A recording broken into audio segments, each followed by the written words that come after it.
have low vision, or another print disability that makes reading, holding a book, or turning a page difficult, if not impossible. The content is copyrighted by the respective publishers. For more information, please visit us on the web at nfradioreading.org. The Niagara Frontier Radio Reading Service now presents a reading of articles and features from USA Today for Thursday, July the 2nd, 2026. Your readers today, Jim Duffy and Ken Drost. And opening with the primary section,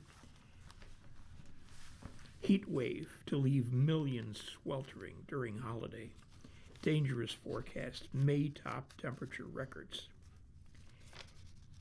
The article written by Doyle Rice begins, "The heat is on. A prolonged dangerous heat wave will continue to intensify across most of central to eastern United States into the 4th of July weekend, with both smothering humidity and searing heights that could approach records in the mid-Atlantic.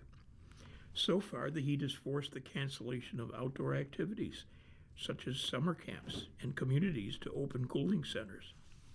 Overall, about 230 million people, or roughly 2/3 of the U.S. population, could be exposed to extreme heat this week, Weather.com has warned. The extreme heat will peak Tuesday, June the 30th, through Thursday, July the 2nd, in the Midwest and Mississippi Valley, shifting eastward into the Ohio Valley and East Coast, Thursday, July 2nd, and into the weekend, the National Weather Service said in an online forecast. The heat wave will bring the hottest weather so far this year for many, and in some cases the worst in years, according to AccuWeather meteorologist Alex Sosnowski. How hot will it get?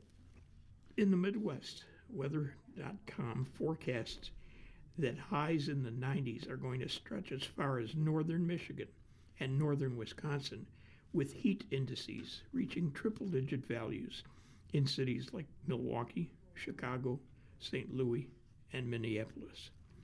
The Mid-Atlantic is forecast to see dangerous heat indices of 100 degrees to 110 degrees in Washington, D.C., Philadelphia, Richmond, Virginia, with possible triple-digit temperatures lasting several days.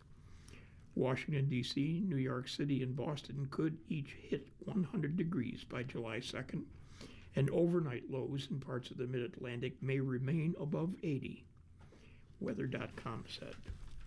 Parts of the Interstate 95 corridor from southern New England to northern Virginia could reach triple-digit highs each afternoon from July 2nd through the 4th. This could flirt with temperature records in a few places, including Philadelphia's record high of 106 degrees, August 7th, 1918. The extreme heat and humidity are expected to bring near record or possibly record energy usage to the Mid-Atlantic power providers. This is especially critical on Thursday, July the 2nd, as some companies could see possible power cuts just to stabilize the grid.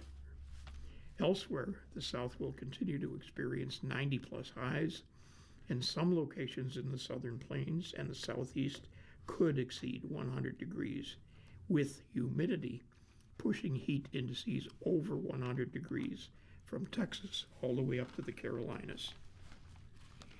The heat is going to bring significant danger not only for young people, the elderly, and those with fragile respiratory and cardiovascular conditions, according to AccuWeather Sosnowski, but also anybody who will be undertaking manual labor or rigorous physical activity. Experts urge people to take breaks from the heat, seek shade, remain hydrated, as the risk of heat exhaustion and heart and heat stroke will be much higher during this prolonged and dangerous heat wave than on any typical summer day. Friends, family members, and neighbors are encouraged to check in regularly on the elderly who may attempt to isolate themselves from the heat by shutting their windows without air conditioning. Hurricane forecasters have been tracking a weak area of low pressure off the southeast coast this week for possible tropical development. The low pressure system will get trapped under the high pressure heat dome centered over the Ohio Valley this week, which will nudge it slowly back toward the southeastern U.S. and in the direction of coastal Georgia and South Carolina from late July 2nd until the 4th. At that point, however, the combination of increasing wind shear and very dry continental air will wash out the system, and it won't pose any significant issues for the July 4th holiday, according to Lowry in an email to USA Today. Elsewhere, the Atlantic should stay dormant for at least the first half of July, he said. Birthright loss a blow to Trump crackdown, but millions feel impact of his immigration wins. From Bart Jansen of USA Today. President Trump lost at the Supreme Court on his top goal of restricting birthright citizenship, but he has cracked down on immigration through hundreds of policy changes that have affected millions of people, changes that have largely been supported by federal courts. Key decisions in the closing weeks of the Supreme Court's term confirmed 3 Trump policies. One allowed him to end a humanitarian program for Haitians and Syrians living temporarily in the country. Another allowed him to turn away refugees seeking asylum at the border. A third allowed more scrutiny of green card holders returning from abroad. The 3 rulings from the Supreme Court this week are all victories for enforcing our nation's immigration laws, Homeland Security Secretary Markwayne Mullin said on social media June 25th. These decisions give us the tools we need to continue securing our nation. Courts have traditionally given presidential administrations of both parties wide discretion over immigration policy, according to immigration law experts. I think that with these last decisions ruling in favor of the Trump administration on his immigration policies, it seems very clear that the court is going to give very wide and broad deference to the Trump administration's mass deportation agenda. Nicole Hallett, a University of Chicago law professor and director of the Immigrants' Rights Clinic, told USA Today. Although immigration law experts said Trump's loss on birthright citizenship was expected, they said the issue's constitutional importance outweighed the administration's victories in other immigration cases. Trump sought to limit the long-standing constitutional principle enshrined in the 14th Amendment in 1868 and upheld by the Supreme Court in 1898, that those born in the United States are citizens. It doesn't stack up against the other immigration cases. It was not a close case, Amanda Frost, a University of Virginia law professor and director of Migration and Human Rights Program, told USA Today. It's basically that they lost the one that everyone thought they absolutely had no grounds to even to bring. The court's decisions since Trump's election have shown a spotlight on an immigration system that many on all sides of the debate call broken, and Trump's extensive use of executive power to close America's southern border. Yale Lohr, the retired Cornell professor, said the Trump administration changed more than 700 immigration policies with a striking scope.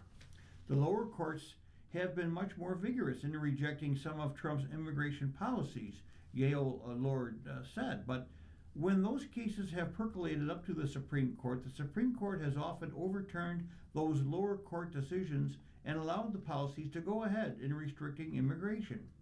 After the recent Supreme Court victories, the White House promoted 60 policies as part of Trump's crackdown on illegal immigration. Legal experts say the court rulings highlight how the Trump administration changed policies in the absence of Congress updating immigration law. Work permit levels for TPS were set in 1990, and the complex method for determining whether someone qualifies for asylum was codified in 1996. We desperately need Congress to step in and legislate in this area and try to fix this broken system, according to Hallett. That was also Trump's takeaway after the June 30th birthright decision. He urged Congress to pass legislation adopting his proposed citizenship restrictions, after Kavanaugh wrote that the Constitution would not stand in the way. Kavanaugh was part of a 6-3 majority that overturned Trump's executive order restricting citizenship, but not part of the 5-4 majority that said the 14th Amendment ensured citizenship for everyone born in the country. No long and unwieldy constitutional amendment is necessary, Trump wrote on social media. Congress should start today to work on ending expensive and unfair to our country birthright citizenship. Young cadets live their Jack Sparrow dreams. Carissa Waddick of USA Today writes this feature. Aboard the USCGC Eagle, 24 sailors balanced on ropes hanging high above the ship, their bodies swaying in the wind. The U.S. Navy's Blue Angels buzzed the masts. Whistling and cheering crowds gathered on the dock below. The Coast Guard cutter Eagle eased into Baltimore's inner harbor. On board, the crew prepared to thrust heaving lines over the white hull of this historic 295-foot behemoth. They had spent hours over the past 3 days washing, painting, and cleaning the deck to prepare it for guests. Some had been up since 3 a.m.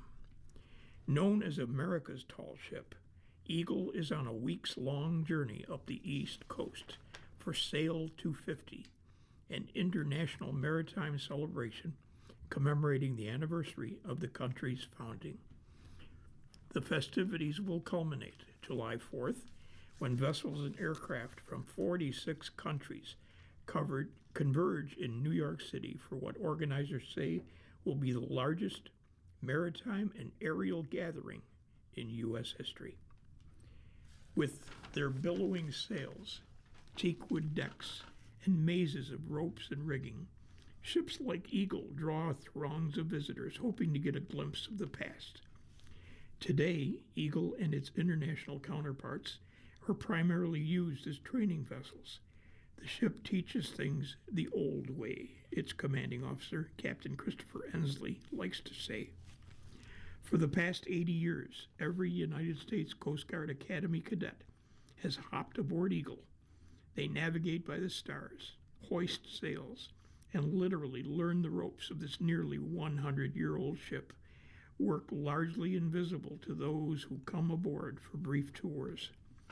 With Eagle's journey this summer, we are honoring the previous 250 years of service while also bridging to the future with these young men and women on board, Ensley said.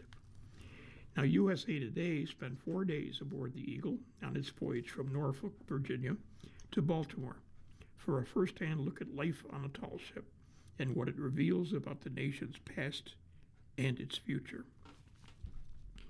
Sitting at a wooden table in the crowded mess hall below deck, Emily Pavlak said she's living out her Jack Sparrow dreams. That's a reference to the wily protagonist in Disney's Pirates of the Caribbean film series. Pavlak is one of about 150 Coast Guard cadets training on Eagle for the second half of the summer. She's sailing the ship alongside about 60 enlisted crew members and a handful of officers through the duration of Sail 250 festivities. A half dozen of her classmates stood around a stainless steel table in the kitchen, cutting carrots, peeling beets. They were blasting Escape, the Pina Colada song. It was 7 a.m. I'm not feeling super well rested, but that's part of the fun, Pavlak said, as she placed her blue breakfast tray on the table and settled onto a cushioned bench. She had stood watch until midnight as the ship navigated from Norfolk and out of the Chesapeake Bay. From the deck, Pavlak could see lightning illuminating the coastline like a fireworks show. She felt the boat rocking back and forth in the roughening waters. The churn of the sea intensified the smell of seaweed. Eagle avoided the brunt of the storm as the crew navigated toward open ocean. And when Pavlak awoke, the next day, the sun was high in the sky, and the ocean was the color of dark blue Gatorade. Tired or not, it was time for a full day of training. The age of sail, when pirates like Johnny Depp's fictional Jack Sparrow roamed the seven seas, ended about 200 years ago. Nowadays, Eagle is the only active duty sailing vessel in the United States military, according to the Coast Guard. You're listening to a reading of today's USA Today on the Niagara Frontier Radio Reading Service. The time is 12:15. Continuing, most of the Coast Guard's fleet is powered by diesel and gas. The Academy still uses the Eagle to train new sailors, Ensley said, to build sweat equity and teach lessons on teamwork and leadership. Gripping a stainless steel coffee thermos, Ensley stood on the backside of the ship near its navigation bridge and monitored cadets as they prepared to set the sails. One of the crew members yelled, "Let fall!" and cadets teetering on narrow foot ropes began unfurling strings, holding the white sails. The crew called out, "Sheet home," and a dozen more cadets standing in a line below thrust their bodies back and forth in rhythm, chanting, "Heave ho!" Hand over hand, they pulled the ropes to maneuver the sail, and then worked rigging to lift the more than 3,000-pound upper topsail yard into place. Eagle's interior walls tell its story. Photos of it as a German naval boat during World War II dangle between portholes in the wardroom, where officers gather to eat. The black and white snapshots of sailors hoisting lines on deck look very similar to the modern scene still playing out today. Yet most who board the ship say it is far removed from those days. Originally named Horst Wessel after a Nazi Party member, it was built in 1936 to train German Navy cadets. Adolf Hitler stepped aboard when it first launched out the shipyard. A portrait of him hung in the flag cabin. When the Allied powers prevailed in World War II, the United States took the ship as a war prize. Since 1946, it has operated as a training vessel out of New London, Connecticut. Hitler's picture was exchanged for a painting of Alexander Hamilton, the father of our Coast Guard. First-class cadet Cole Miller has found the ship's history intriguing. "It shows the evolution of things in some ways," said Miller, who was aboard for 11 weeks this summer. "It's always been a symbol.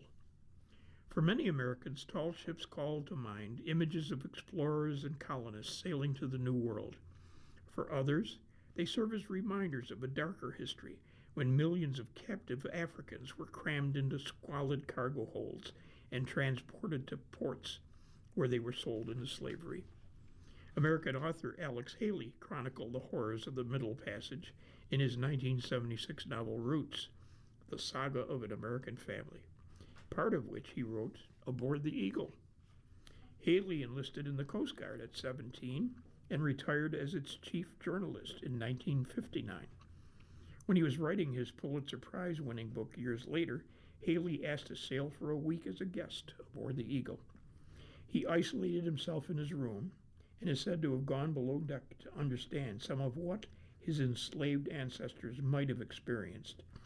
Unlike the posh flag cabin Haley was assigned to sleep in, the bilge at the bottom of the ship typically fills with water and mosquitoes. When it published, Haley's book offered an alternative narrative to the country's uber-patriotic bicentennial celebrations and forced Americans to reconcile with the brutality of slavery. A plaque recognizing Haley now hangs outside the flag cabin, near where the portrait of Hitler used to be displayed. Ensley said, "It's important for cadets not to forget the past. Being true to who we are, what we are, our history. Frankly, that's part of what the ship is." The tiger maple wood wall paneling in the flag cabin is among the few original pieces of Eagle that's still left. Despite how it looks on the outside, much of the ship is remarkably modern. Air conditioning keeps the cabins cool on hot summer days at sea. Freshwater showers mean the sweaty smells of young adults doing manual labor never gets too intense. Laundry machines hum below deck, cycling through salt-stiffened uniforms. The ship's engine propels the vessel when wind conditions are poor, giving the crew more control over its port schedule. But above deck, Eagle operates much as it has for the past 90 years.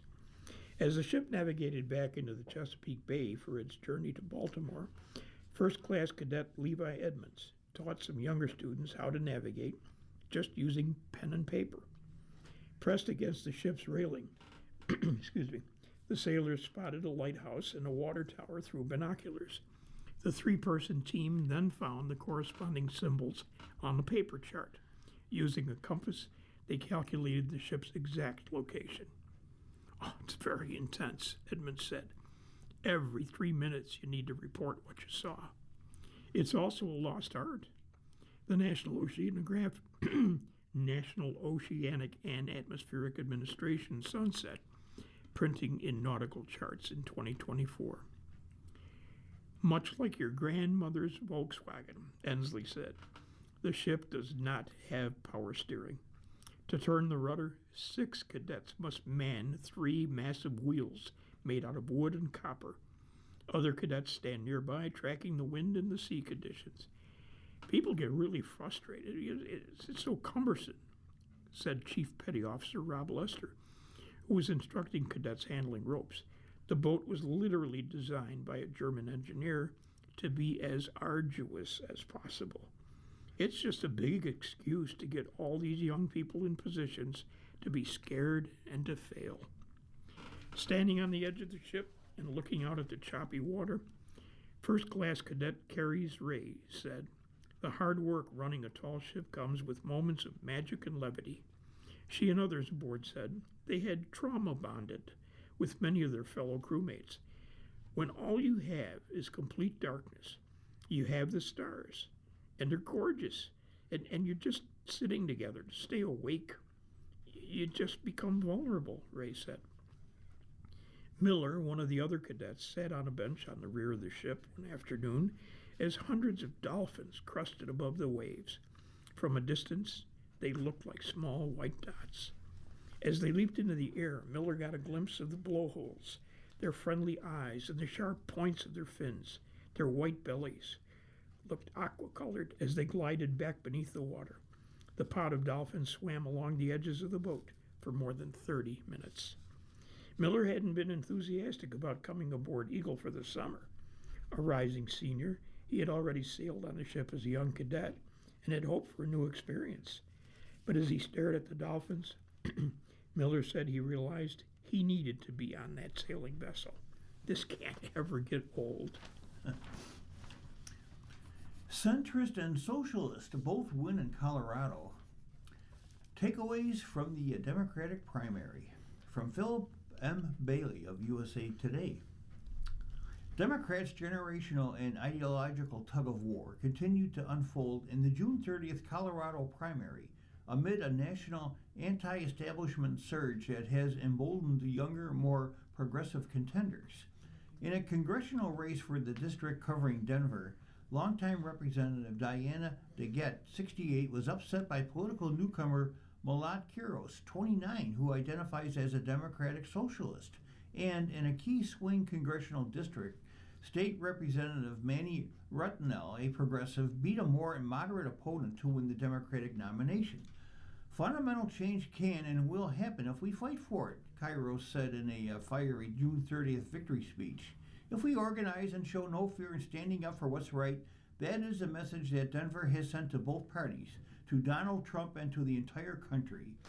But statewide, U.S. Senator John Hickenlooper, 74, held off a challenge from State Senator Julie Gonzalez, who was 43, who ran to the incumbent's left and argued that it was time for a new voice in Washington. Polls show Democrats are the favorites to retake Congress heading into November, but the party is engulfed at the moment by a fierce debate about its ideological direction.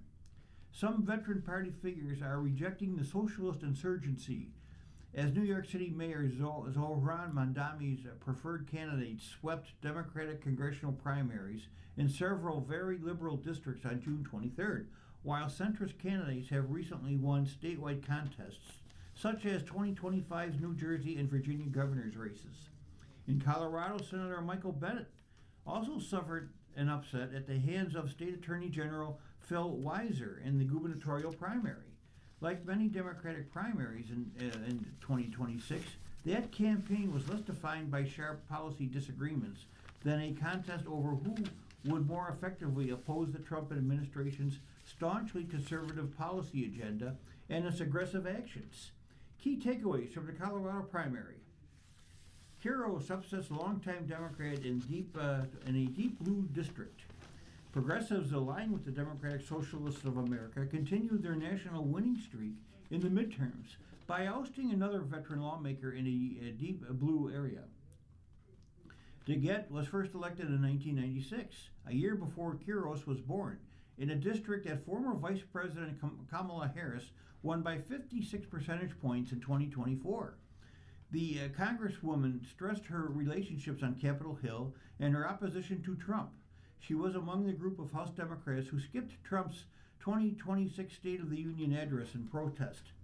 But that wasn't enough to stave off Quiros, who campaigned on concerns often cited by younger and more progressive Democrats, including the rise of artificial intelligence and Israel's alleged war crimes in Gaza. Quiros first gained online notoriety after being fired by her New York law firm in November of 2023 for writing a letter sharply critical of Israel. The outcome is bound to escalate an internal Democratic debate that has been growing since Mondami's win in New York City. Democratic Socialists have pulled off upsets in major cities such as Washington, D.C. and Seattle and liberal-leaning congressional districts, but they have attracted criticism from some in the party's centrist wing, who say farther left candidates and their policies are an anathema in swing states and districts. A Pew Research Center survey released in January, for example, found 32% of Democratic voters like leaders who describe themselves as Democratic Socialists versus 11% who disliked the term. For much of 2025, the gripe among rank-and-file Democrats was that their leaders in Washington were not doing enough to resist the returning Trump administration's bulldozing agenda. That appears to be what gave Weiser the edge to defeat Bennet in what started as an uphill battle due largely to name recognition. In 2025, polls showed Bennet, a three-term senator, leading the primary by as much as 31 percentage points. But Weiser closed the fundraising gap, raising a record more than $6.5 million versus the $4.8 million Bennet raised. Weiser made much of the campaign about fighting back against Trump, who was deeply unpopular in the state. The anti-Trump sentiment was inflamed further when Governor Jared Polis, the Democratic incumbent, commuted a 9-year prison sentence for Tina Peters, a former county clerk convicted of letting someone access data from a secure voting system. Trump had demanded Peters' release and threatened to withhold federal funds from Colorado if his demand was not met. Peters, a Republican, was attempting to prove Trump's baseless claims about fraud in the 2020 presidential election. Polis was censured by the Colorado Democratic Party in May as a result of his decision to let Peters out of prison. Both Weiser and Bennet criticized Polis' decision, and Bennet promised that if he won the election, he would hold his Senate seat until taking office, rather than allowing Polis to fill the vacancy. But Weiser distinguished himself with primary voters by noting he has sued the president 66 times. He also called out Bennet, a moderate known for bipartisanship, for supporting parts of the president's agenda, such as voting to confirm at least 8 of Trump's cabinet nominees. If centrists are looking for a sign that their breed of Democrat can withstand the blue wave, it was in Colorado's Senate race, which turned into a generational referendum. Incumbent Hickenlooper, a former Colorado governor and Denver mayor, fended off Gonzalez with a decisive win. Gonzalez ran with a platform decisively to the left, supporting Medicare for all, raising the minimum wage, and cracking down on junk fees. She said younger voices are needed on Capitol Hill, a theme in many 2026 Democratic primaries. Hickenlooper will face the Republican Mark Baisley, who ran unopposed in the GOP primary, but experts give Republicans very little chance of flipping the Senate seat this fall, noting that the state has been trending heavily Democratic over the past decade.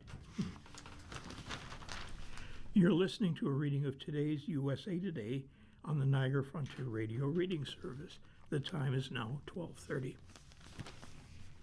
Judge strikes down Pentagon press escort requirement. The policy raised First Amendment questions. Brianna J. Frank of USA Today writes this brief article. A federal judge on June 30 blocked the Pentagon from enforcing its policy requiring journalists to be escorted through the premises at all times.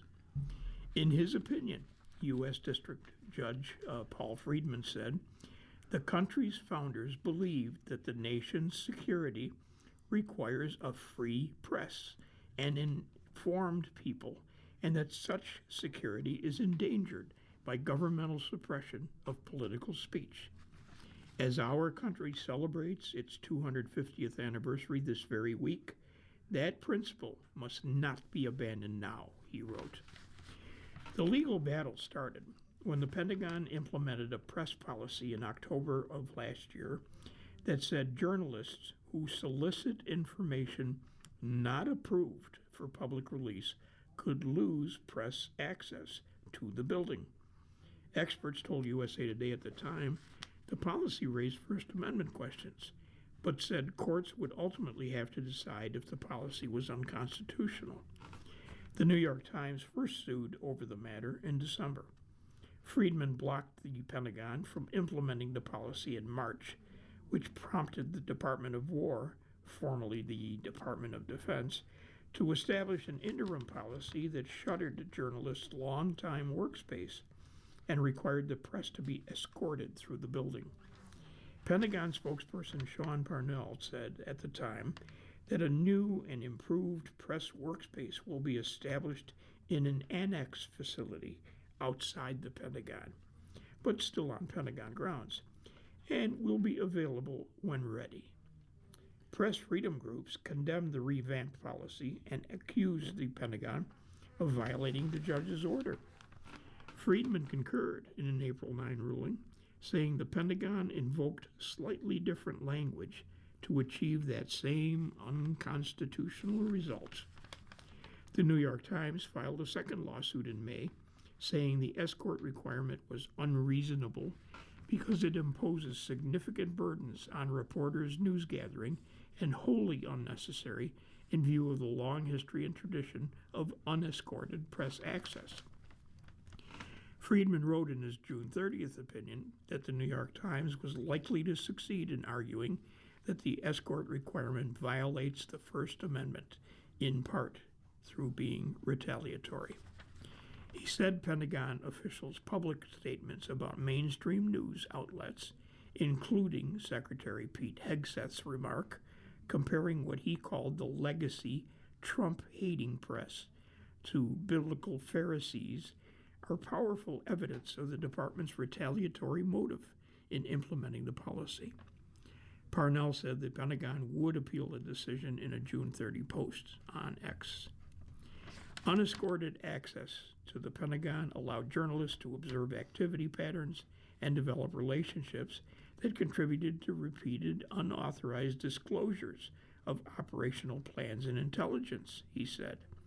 The court's orders effectively restores that risky environment at a time when protecting our military secrets is more critical than ever.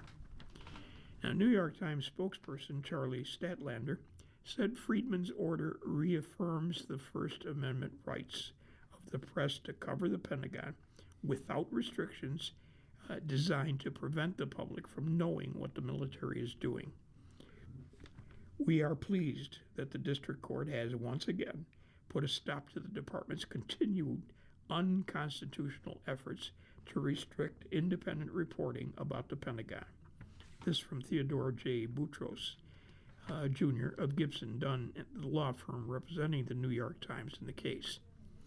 The department's interim policy, including its escort requirement, is exactly what the district court found it to be: retaliation against the Times for exercising its First Amendment rights.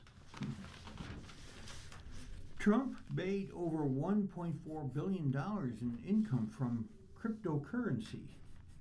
Filings, digital assets dwarf other ventures. From Thao Nguyen of USA Today. President Trump reported more than $1.4 billion in income tied to his family's cryptocurrency ventures in 2025, making digital assets the largest driver of his earnings, according to an annual financial disclosure released on June 30th. The 927-page report, released by the U.S. Office of Government Ethics, provides the most detailed look yet at Trump's finances during his first year back in the White House. His crypto-related income dwarfed earnings reported by many of his traditional businesses and marked a sharp increase from past disclosures. In his disclosure for 2024, Trump reported more than $600 million in income from cryptocurrencies, golf properties, licensing, and other ventures. The latest filing showed that his companies received nearly $800 million from World Liberty Financial, a crypto company Trump co-founded with his sons, including more than $520 million from token sales and over $250 million from the sale of interests in the business. Income from World Liberty token sales alone increased more than ninefold from a year earlier, when Trump reported $57.35 million from the venture. The president also reported another $635 million from sales of his meme coins. Reuters estimated that the Trump family has generated at least $2.3 billion from crypto-related projects since Trump's return to the White House in 2025. The annual filing comes as the Trump administration has pursued policies viewed as favorable to the cryptocurrency industry, including advancing stablecoin regulations and scaling back some enforcement activity by federal regulators. Even with cryptocurrency accounting for the largest share of Trump's earnings, he continued to earn substantial income from his golf and resort businesses. Revenue from golf and resort properties exceeded $500 million in 2025, rising about 15% from the previous year, according to the filing. Revenue at Mar-a-Lago and Palm Beach, Florida, rose to $77 million from roughly $50 million in 2024, the filing shows. Revenue at Trump's Golf Club in nearby West Palm Beach increased 27%. But not all his hospitality properties posted gains. In 2025, revenue declined at Trump's Los Angeles golf course, according to the filing. Trump's income from his real estate interests, the business in which he made his name, had less spectacular growth, according to Reuters. The president reported income from about a dozen major commercial real estate ventures, most of them stakes in properties he developed or acquired decades ago. While the filing lists income ranges rather than specific rental revenue for properties such as Trump Tower in New York, most of those holdings reported income that was unchanged from or below the ranges Trump disclosed a decade earlier. Beyond crypto and hospitality operations, Trump reported more than $80 million in income from settlements with several media companies. The filing also showed $52 million in income from licensing arrangements that allow overseas developers to use the Trump name on real estate projects. Reuters said those earnings were driven largely by partnerships in the Middle East. The filing also confirms that Trump remains the beneficiary of the assets in the trust that ultimately receives the income. The White House previously said the president's business interests are overseen by his children. Additionally, the filing disclosed earnings by First Lady Melania Trump. According to the report, she received more than $10 million from a license agreement for her self-titled documentary film, Melania, over $6 million from another license agreement for the sale of NFTs and other collectibles, and about $521,000 in proceeds connected to her memoir. A judge strikes down the Pentagon. Oh, I'm sorry, we already did that one. GOP lawmaker explains his 4-month absence. Zachary Shermill of USA Today writes, after 4 months away from his taxpayer-funded job in Congress, Representative Thomas Kean Jr. finally revealed the reason behind his absence. In a June 30 speech on the floor of the House of Representatives, the Republican lawmaker said he was hospitalized several months ago and diagnosed with depression. He said his doctors recommended that he remain hospitalized and explained it would be the fastest way to recover. Asking for help is not a weakness, he said. It is a strength. Cain did not offer more specific details about his hospitalization. He said that many people don't fully appreciate the severity of depression, one of the most common mental health disorders affecting millions of Americans. The depression rate among U.S. adults has remained at historic highs in recent years, sitting at more than 18% in the most recent Gallup poll. Until you experience it yourself, it's difficult to fully understand how powerful this illness can be, Cain said. The congressman who represents the New Jersey's 7th Congressional District and is the son of former Garden State Governor missed more than 140 votes since March. USA Today's repeated attempts to reach him during his absence were not successful. Like many people, I believed that I could simply push through, he said. But I agreed to follow my doctor's recommendations. The lawmaker is facing a tough general election in November. The nonpartisan Cook Political Report shifted its outlook last November for the race from Republican to a toss-up. The Democrat running to replace him, former Navy helicopter pilot Rebecca Bennett, has already hammered his voting record. So has the National Democratic Party. Career politician Tom Kean Jr. has never been more vulnerable, Democratic Congressional Campaign Committee spokesperson Eli Cousins said in a May statement.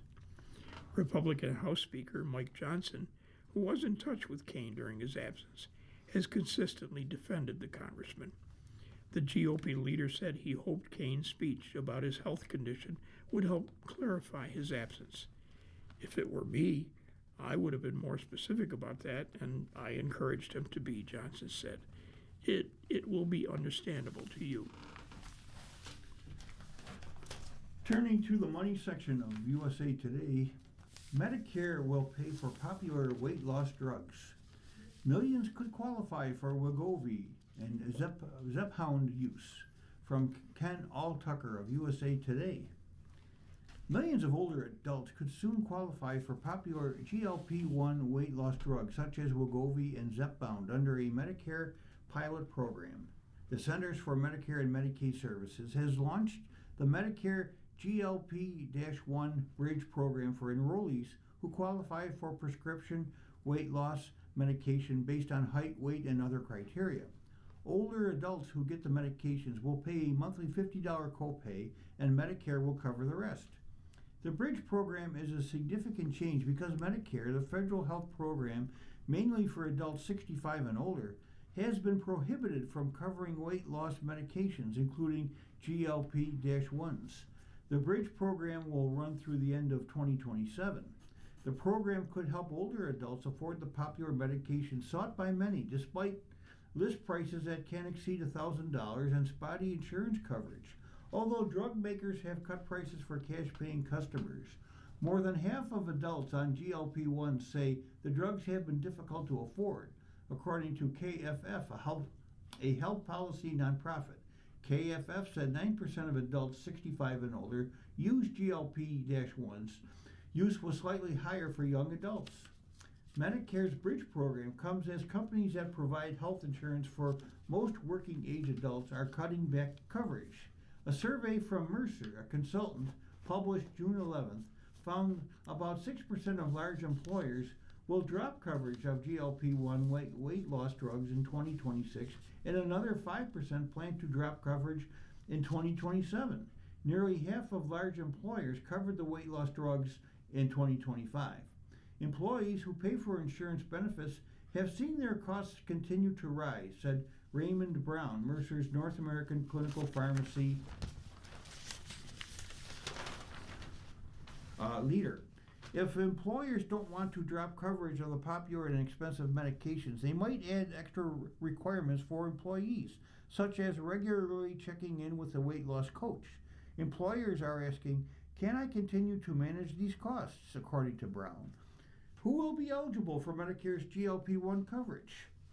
Medicare beneficiaries must have prescription drug coverage known as Part D to be eligible for the medications.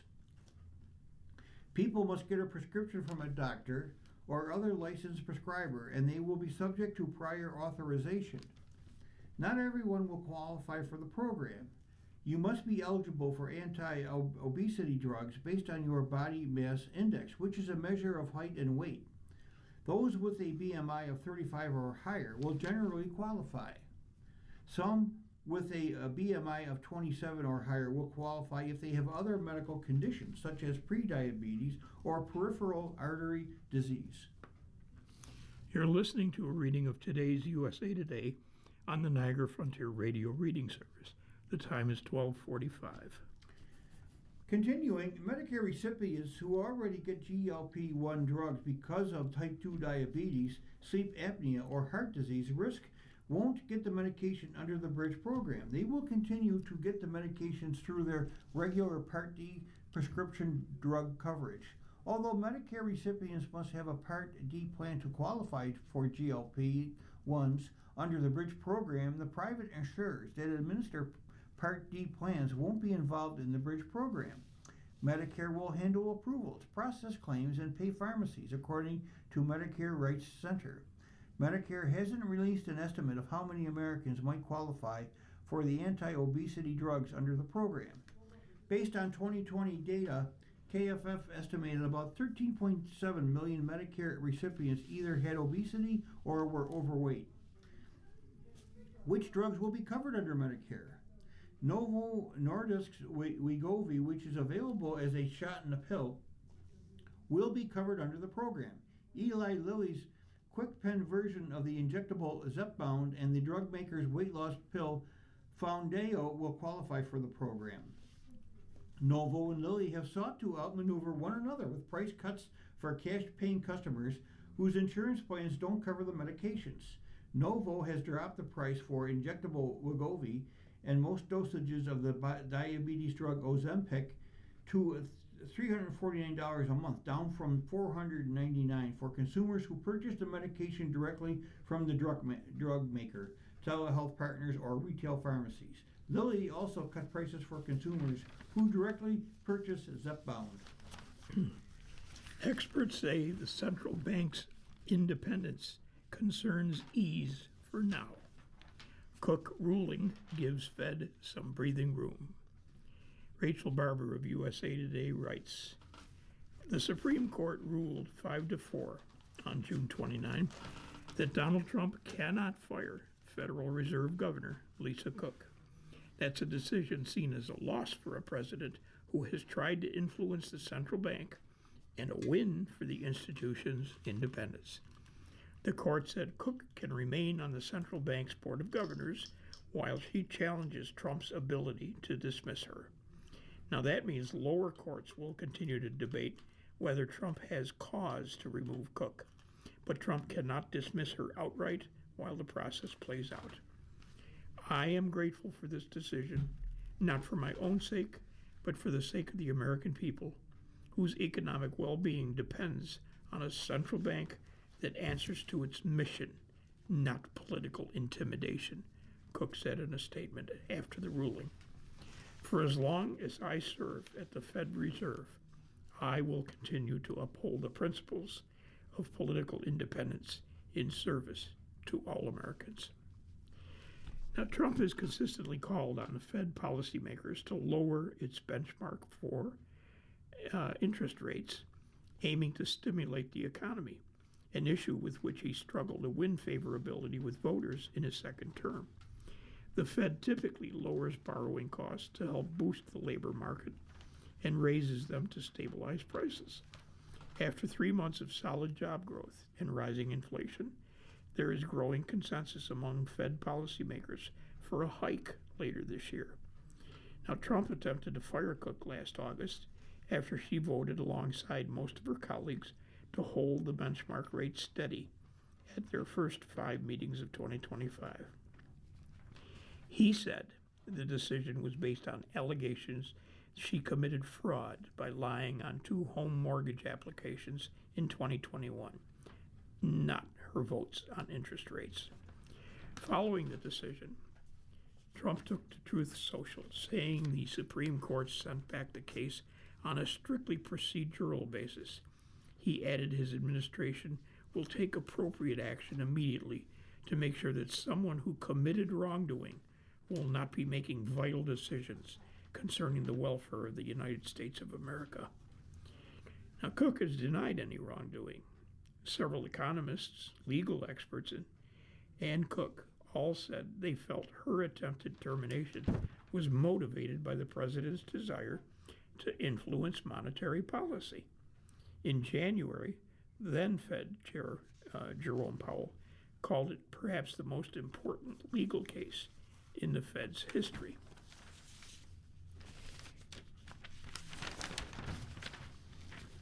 While the ruling remains, Cook will be allowed to continue serving on the Fed's Board of Governors. Fighting the case cost nearly $1.2 million in legal service payments. Two nonprofits, the State Democracy Defenders Fund and Cantina Impact, covered most of the payments, according to a filing made public by the U.S. Office of Government Ethics. Former President Joe Biden first appointed Cook to the board in 2022 to fill an unexpired term, making her the first black woman to serve in the role. He reappointed her to the board the following year. Her term does not expire until January of 2038. I have no idea why they went after Lisa Cook, although I would guess that they didn't just look at Lisa Cook.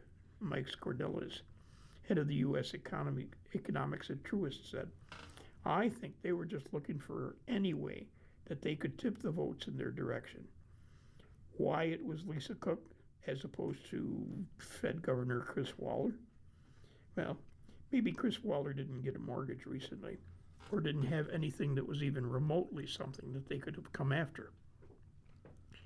The 1913 Federal Reserve Act allows the president to remove a Fed official for cause, although Trump is the first to formally try.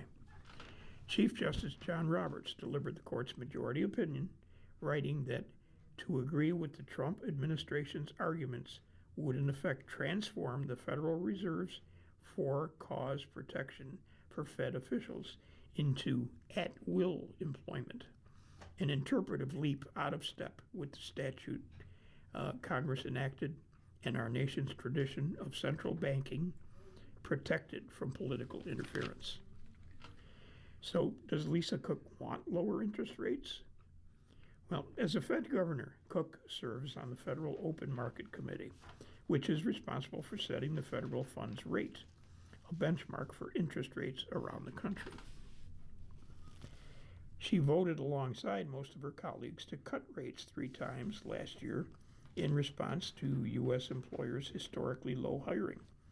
Now, although Cook is generally seen as a dove, somebody who supports typically lower rates, she has supported keeping rates steady so far this year.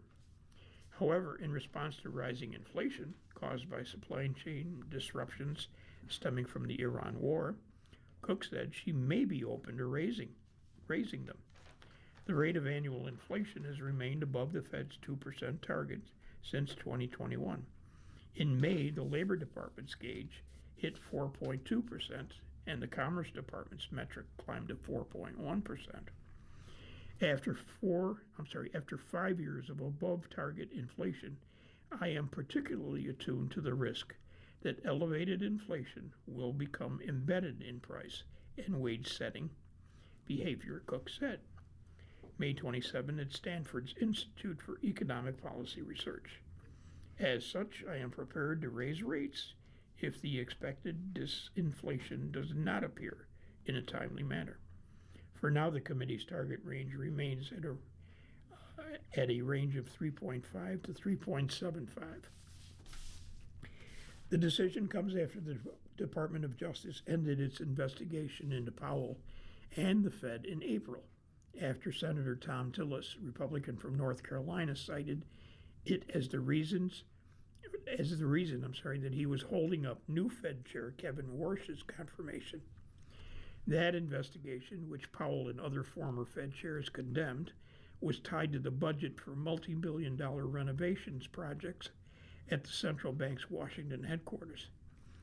Honestly, I won't feel comfortable about the Fed's independence until we get another president. And a lot of it is because this guy has been so vocal and unabashed about what he wants. This from Gabenga Ejlor, chief economist at the Center on Budget and Policy Priorities. I have never seen such a targeted attack on an institution like this president. After the DOJ dropped the probe, U.S. Attorney for the District of Columbia, Janine Pirro, said the Inspector General for the Federal Reserve would look into the building costs overrun instead. Warsh said, June 17th, he expects the Inspector General's report this summer and that he determined whether the project should be handled differently to be good stewards of taxpayer money.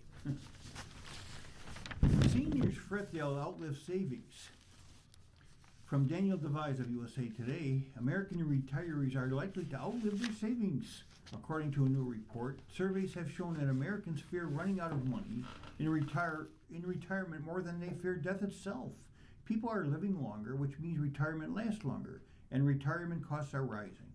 A new report from Care Scout, the long-term care network, finds that the average American at age 65 faces a retirement shortfall of $109,000. That's the difference between how much income they can expect from Social Security, savings, and other sources, and how much they can expect to spend on the expenses of daily life. The report draws on state-level estimates of life expectancy at age 65, 16 to 20 years more or less, depending on the state, and average retirement benefits, median net worth, and expected retirement expenses. Retirees typically rely on Social Security to cover many of their expenses, along with retirement savings. Social Security benefits don't run out, but savings can. That's why many Americans speak of a need for $1 million or more in savings to fund a retirement that could stretch 30 or 40 years. Not surprisingly, seniors are more likely to outlive their savings in states with notoriously high living costs, including New York. By contrast, retirees enjoy a financial edge in such states as Minnesota, Utah, and Colorado, where residents enjoy high retirement income and expenses that are relatively manageable. The average senior in New York can expect about $1.18 million in expenses and $721,000 in income in retirement, which is a projected shortfall of $471,000. It says, don't want to outlive your savings? And here are some tips from experts. Don't underestimate how long you will live. Maximize your retirement savings and claim Social Security later. You've been listening to a reading of articles from USA Today for Thursday, July the 2nd, 2026, on the Niagara Frontier Radio Reading Service. We will return for more readings after the short break. Your readers today, Jim Duffy and Ken Drost. If you're listening to this publication online, you're probably using our website, a podcast player like Spotify or iTunes, a streaming service like Siro, or a smart speaker. Did you know that we now have a dedicated app that can be downloaded to any mobile device, like a smartphone or tablet, for free? App users can conveniently access our live stream and any episode of our podcast easier than ever. To download the app, just type NFRRS in the search window in the Apple App Store or in the Google Play Store.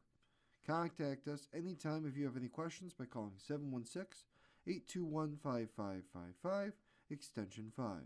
Thank you.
continue now with our reading of articles from today's issue of USA Today. Your readers are Ken Drost. and Jim Duffy. And turning to our sports page, LeBron's legacy with the Lakers is secure, no matter what comes next. From Scooby Axon, a columnist of USA Today. Now that LeBron James has decided his basketball future by opting not to spend the 9th season with the Los Angeles Lakers, it's fitting to reassess his time in the City of Angels, which was sometimes spectacular and other times a disappointing failure. In the past, whenever James has made any free agent decision, it has set the course for the rest of the NBA's roster construction. It has been long rumored that James had his sights on a 5th ring, and any version of getting him on a super team that can get that done would suit him just fine. It certainly isn't about the money, as the Lakers had a $57 million cap hold that James could have easily agreed to. He also could have ridden out of a farewell campaign with his son Bronny, whose salary was guaranteed by the Lakers for this upcoming 2026-27 season. But taking a look back at it, James' Lakers legacy isn't complicated at all. Let's first start with how he announced he was joining the Lakers. It wasn't some made-for-TV spectacle, as when he signed with the Miami Heat in 2010, sparking comical outrage and burned jerseys in Northeast Ohio. James was much more subdued the next time around, giving Sports Illustrated the reasons for his return to the Cleveland Cavaliers. That bet paid off in 2016 when he led the Cavaliers to their first and only NBA championship in an epic 7-game series against the Golden State Warriors. Just 2 years later, he announced he had signed a 4-year, $154 million contract with the Lakers. In a simple statement on social media, James was brought to Los Angeles for one reason, and one reason only: to win a championship. Other reasons why he might have moved to the left coast were as irrelevant as they are now. But when history looks back, every stop James made came with at least one title triumph, including the 2020 season, which was cut short by the worldwide coronavirus pandemic and resumed in the bubble in Orlando, Florida.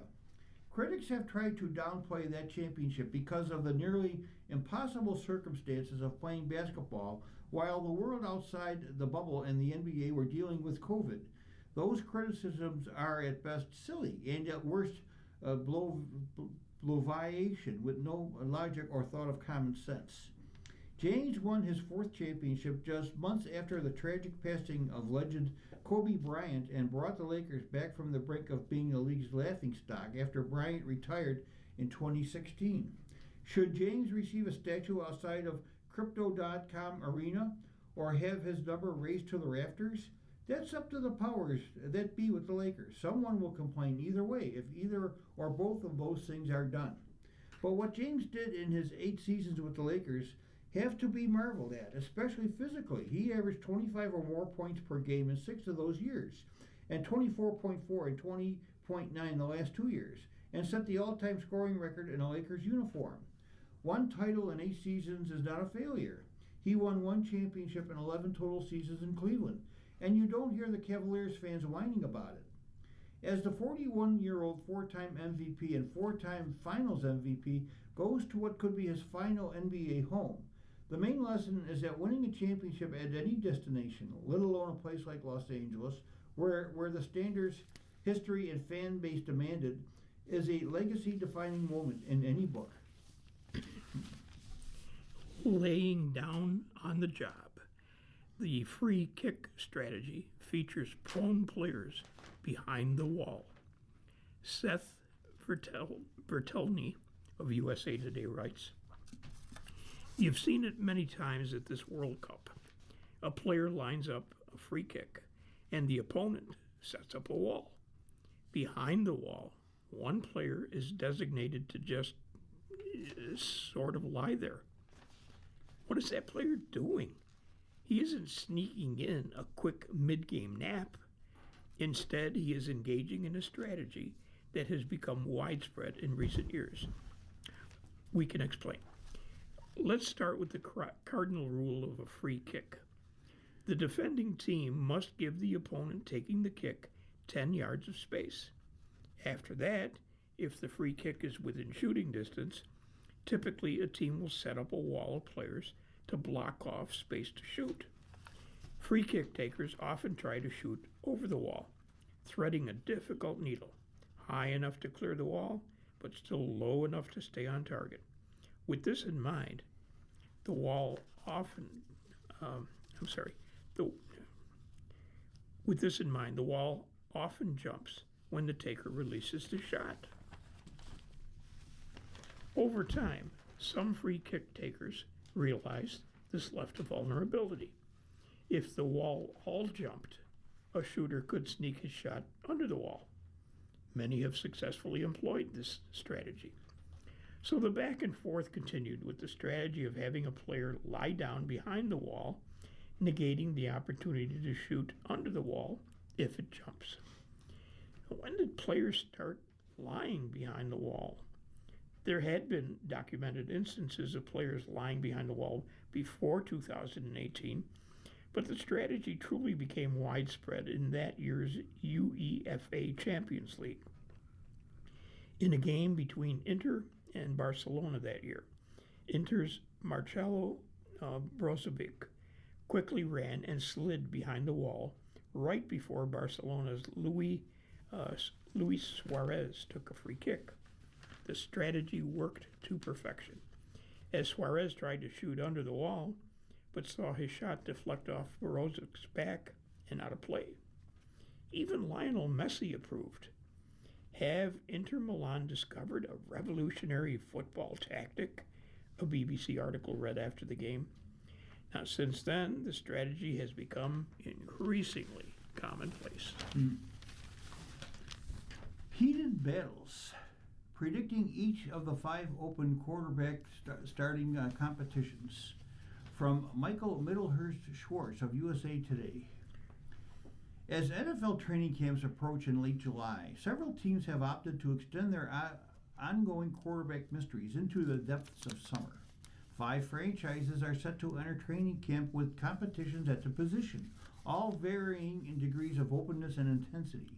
Yet even though the stakes might not be comparable, each organization has critical work ahead before coming to a definitive conclusion, at least for the start of the season, at the most important position in football. Here is USA Today Sports breakdown of each outstanding quarterback competition. First, the Atlanta Falcons. Tua Tagovailoa versus Michael Penix Jr. And what the Falcons are saying? Since joining the franchise in January, head coach Kevin Stefanski has been cagey about his plans behind center. When asked whether Michael Penix Jr. would be his starter once fully recovered from a torn anterior cruciate ligament suffered last November, the 2-time NFL Coach of the Year said he was not big on giving out positions in February. Though many were ready to name Tua Tagovailoa the starter upon his signing in March, Stefanski has returned to the same tagline, noting that he has no intention to hand out a starting spot at this point in the calendar. Quarterbacks coach Alex Van Pelt said earlier in June that the competition between the two passers wouldn't begin in earnest until Penix, who remained out of 11 on 11 reps throughout the offseason program, was at full strength.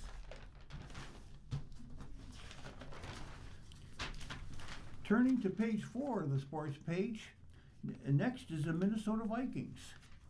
Kyler Murray versus J.J. McCarthy. And what the Vikings are saying? When Minnesota signed Kyler Murray in March, many assumed his coronation as the starter would shortly follow. Kevin O'Connell has insisted since then that this is an open competition, a notion he's backed up by keeping an even split in his first-team reps. Murray has cited the 50-50 divide as a complicating factor in getting a handle on the offense, but O'Connell has said he wants to see the process through. Next, the Cleveland Browns. Shedeur Sanders versus Deshaun Watson. And what the Browns are saying? First-time head coach Todd Monken stated at the start of mandatory minicamp that he believes he has 2 starting-level quarterbacks. His remarks not only confirmed second-year passer Dillon Gabriel as the odd man out in the group, but also reinforced how little separation there was between Deshaun Watson and Shedeur Sanders at this point.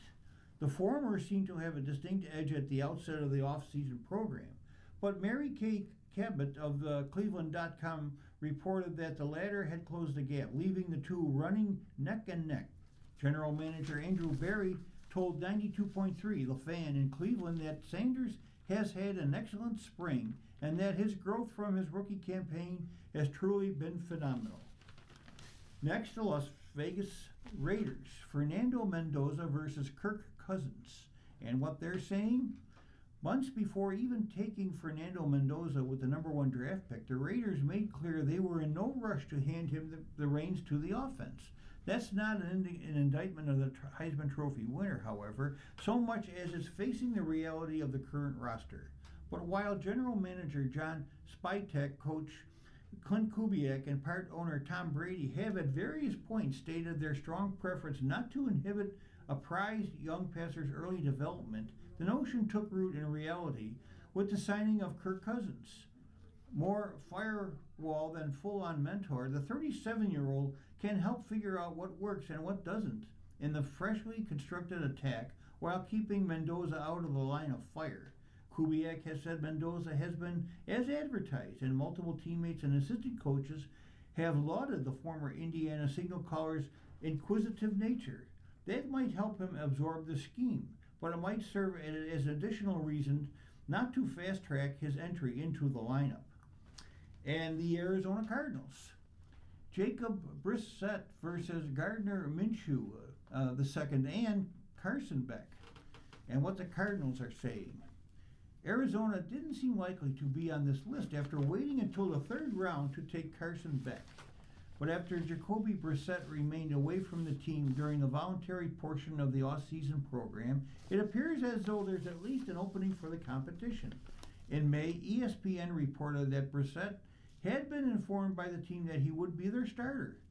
The Cardinals haven't gone public with any such declaration, however, with first-year coach Mike LaFleur saying at the conclusion of mandatory minicamp that he's not really concerned about QB1 right now. The Clippers, mapping out post-Kawhi Leonard era.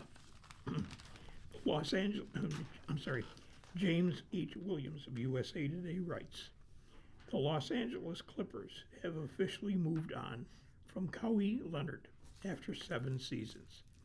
Leonard was traded to the Toronto Raptors on June 30 for forward Brandon Ingram, guard Grady Dick, 2 unprotected first-round picks, 2031 and 2033, 2 second-round picks, 2030 and 2033, and a 2027 first-round swap. The move puts an end to a real pursuit of a title for the near future, as the Clippers opt for a younger roster while building assets. Leonard originally came to the Clippers in July of 2019, along with Paul George, in what was a homecoming of sorts, both being Southern California natives. The Oklahoma City Thunder had traded George and a first-round pick to LA for a haul that included Shai Gilgeous-Alexander, Danilo Gallinari, 5 first-round picks, and 2 swaps. The duo did lead the Clippers to their first Western Conference Finals appearance in 2021. Still, the pairing didn't pan out, while the Thunder managed to construct a championship-winning roster following the trade, using one of those picks to select Jalen Williams. Despite Leonard's departure, an investigation by the NBA still lingers. Clippers owner Steve Ballmer, Leonard, and his uncle advisor Dennis Robertson were allegedly involved in a no-show agreement with the company, Aspiration, to funnel extra compensation to the player as part of a salary cap circumvention. So here's where things stand for the Clippers, who are looking to reconstruct their roster this season. The Clippers' starting lineup would consist of Darius Garland and rookie Keaton Wagler, making up the backcourt.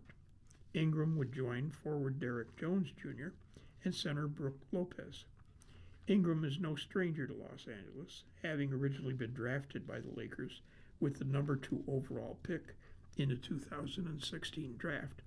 He was once viewed as the untouchable asset that the Lakers were going to build a future around. While Lopez did have his team option picked up by the Clippers, The team declined the options for Bogdanovic and Nicholas Batum before the start of free agency. The Clippers also fully guaranteed Chris Dunn's $5.68 million contract for the 26-27 NBA season. Jordan Miller received a qualifying offer, and Kobe Sanders agreed to a new 4-year, $11.2 million deal to return. You're listening to a reading of today's USA Today on the Niagara Frontier Radio reading service. The time is 1:15. And continuing, Benedict Mathurin would serve as the sixth man after the team extended a qualifying offer to him earlier this week, according to Law Murray of The Athletic. Mathurin averaged 17.6 points and 5.4 rebounds in 54 games last season. And finally, the Clippers still have roster spots to fill. The team will have several options available, including re-signing forward John Collins. Now, he tallied 13.6 points and 5.3 rebounds per game last season in 69 games played. Forward DeMar DeRozan could be considered a veteran target the team will reconsider. He averaged 18.4 points and 4.1 assists in 77 games played for the Sacramento Kings. If center Mitchell Robinson does not return to the New York Knicks, he could be another interesting option for LA to consider. Robinson averaged 5.7 points and 8.8 rebounds in 60 games he played. Jordan Spieth believes gambling is influencing crowd behavior, from Nick Stavis of Golf Week and the USA Today Network. Aside from Wyndham Clark going wire to wire, the biggest storyline coming out of the 2026 U.S. Open had nothing to do with the golfers. Instead, it was the gallery.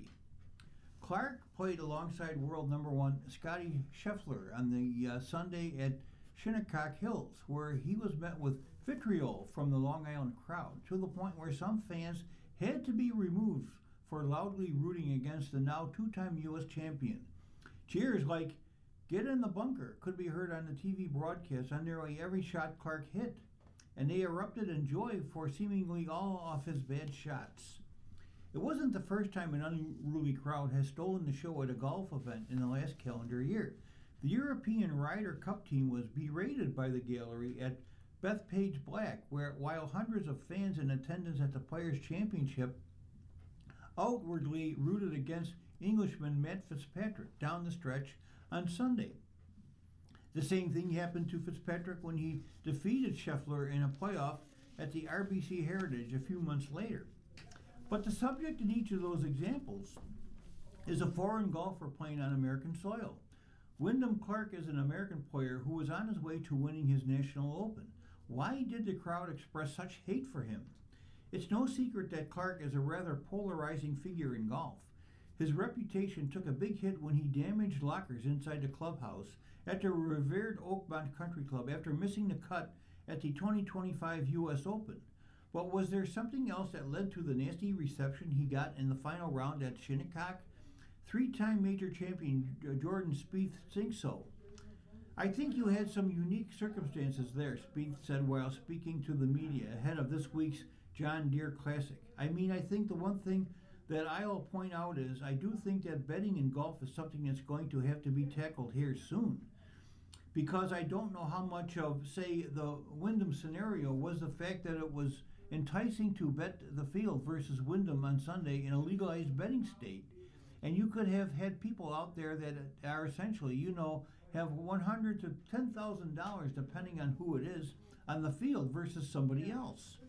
Just last week, ESPN reported that the Major League Baseball Players Association proposed a ban on player props being available to gamblers, citing ongoing harassment coming from people who lose bets. A lot of that harassment is done online or amid a loud crowd of thousands of people. But golf is much more intimate. Fans in attendance can easily influence results by yelling something at the wrong time, and security can't throw them out until they're already done so. In golf, it's tricky because you could actually impact the outcome if you wanted to. It may not last very long, but you could impact a shot if you wanted to, Spieth said. I don't know of another sport that you could impact as a fan like you can golf. So I don't know how much that's having to do with it. If it's different than it used to be. Spieth's main point is not new, but it's getting worse. I've also played rounds with guys who were not treated well 10, 15 years ago. I don't think it's a crazy new thing. I do think the Bethpage Ryder Cup was, from what I understand, maybe a lingering effect from that with an American versus European. You know, Cam Young, Fitzpatrick, the players. I'm trying to single them out for you, but I wasn't a part of either one of them. But I will say that from what I've seen, a lot of times that it has to do with betting, and that is in the last 5 years. We'll see what happens with that. Haaland, Norway book matchup with Brazil. The article is pre-titled "Looking Back, Ahead." It's a feature article by unspecifically USA Today. Erling Haaland's 86th minute tap-in goal was the difference in Norway's 2-1 win over Ivory Coast in the World Cup's round of 32. Now, Ivory Coast tied the score at 1-1 in the 74th minute on a ridiculous run by super sub-attacker Amad Diallo, who carved through the defense before netting the equalizer on June 30. But it was a brilliant entry pass from Oscar Bob to Sander Berge and then Haaland to secure the result in the final minute.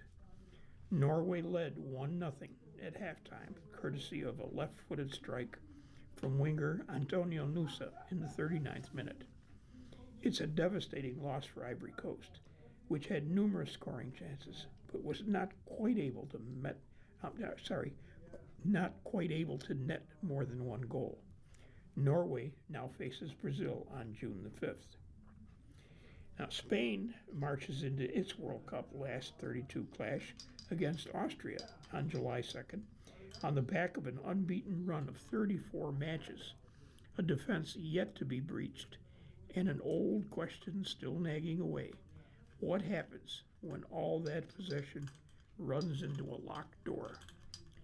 Luis de la Fuente's European champions face Ralf Rangnick's Austria, which is making its first World Cup knockout appearance in 44 years after finishing runners-up in Group J.